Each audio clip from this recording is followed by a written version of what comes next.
ब्रेकनंतर आपल्या सगळ्यांचं पुन्हा एकदा स्वागत। अहिल्यानगर जिल्ह्यामध्ये गेल्या काही दिवसांपासून बिबट्याच्या हल्ल्यात अनेकांचा मृत्यू झालाय।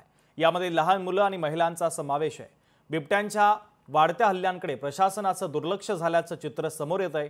त्यामुळे नागरिकांमधून आता संताप व्यक्त केला जातोय। सविस्तर पाहूयात।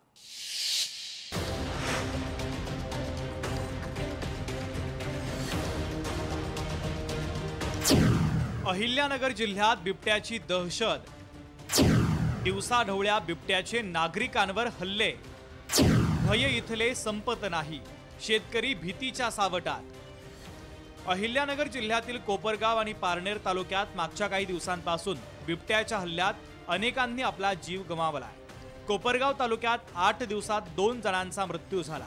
यामध्ये एक महिला तर दुसरी 4 वर्षांची चिमुकली हिचा सहभाग आहे। खरं तर नगर जिल्ह्यात बिबट्याचा वावर दिवसेंदिवस वाढत असताना वन विभागाच्या वतीनं कोणत्याही प्रकारचे ठोस उपाय होताना दिसत नाहीये। एवढंच नव्हे तर नगर शहराच्या जवळ असलेल्या नालेगाव परिसरातील रोहकले मळा येथे बिबट्याचा वावर आहे। त्या ठिकाणी तर स्वतः नागरिकांनी वन विभागातून पिंजरा आणून लावला तरी उपाययोजना होत नसल्यानं नागरिकांनी संताप व्यक्त केला आहे। आमचे नागरिक या परिसरातले नागरिक रात्री बाहेर निघाला पण घाबरून राहिले। सध्या आम्ही वन विभागाकडे मागणी केली पिंजऱ्याची, त्यानंतर आम्ही पिंजरा घेऊन आलो जाऊन। लवकरात लवकर त्यांनी याचा बंदोबस्त करायला पाहिजे अशी आमची सगळ्या नागरिकांची मागणी। आमचं नुकसान आमचे कोंबडे कुत्रे त्यांनी धरलेले बिबट्यानी, आणि एक नसून त्याचे पिल्ल मादी अनेक आहेत। कोंबड्या नेल्या, आमच्या शेळ्या नेल्या, बिंगल जातीचे कुत्रे होते ते नेले, आणि इतकं वैतागलोय ना आम्ही, आता घर सोडून जायचे मागे आलं।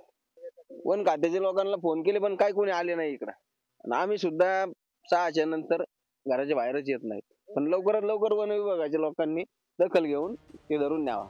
आमच्याकडे कोणी कामाला सुद्धा येत नाही सध्या। 10 महिन्यात नगर जिल्ह्यात 9 जणांना आपला जीव बिबट्याच्या हल्ल्यात गमवावा लागला, तर अनेक शेळ्या मेंढ्यांसह एकूण 1261 जनावरं बिबट्याच्या हल्ल्यामध्ये मृत्युमुखी पडली।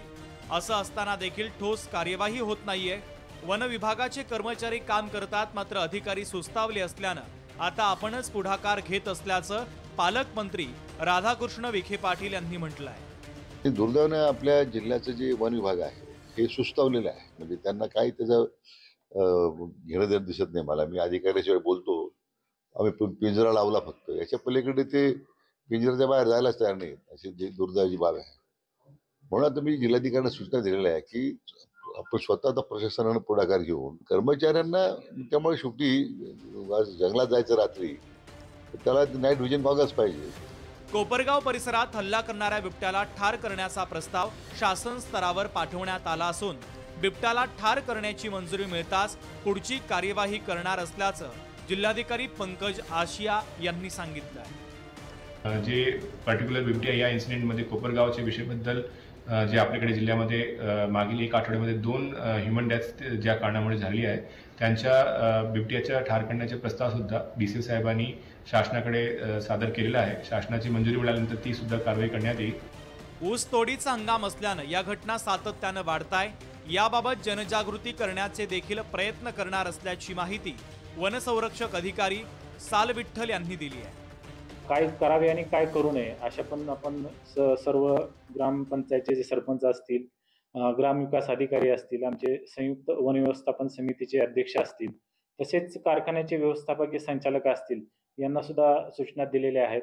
साधारणतः हा पावसाळा संपल्यानंतर लेपर्डचा ब्रीडिंगचा हंगाम असल्यामुळं थोड्या या घटनांमध्ये आणि ऊसतोडीचा हंगाम असल्यामुळं अशा हल्ल्याच्या घटनांमध्ये यामध्ये थोडी वाढ झालेली आपल्याला दिसून येते।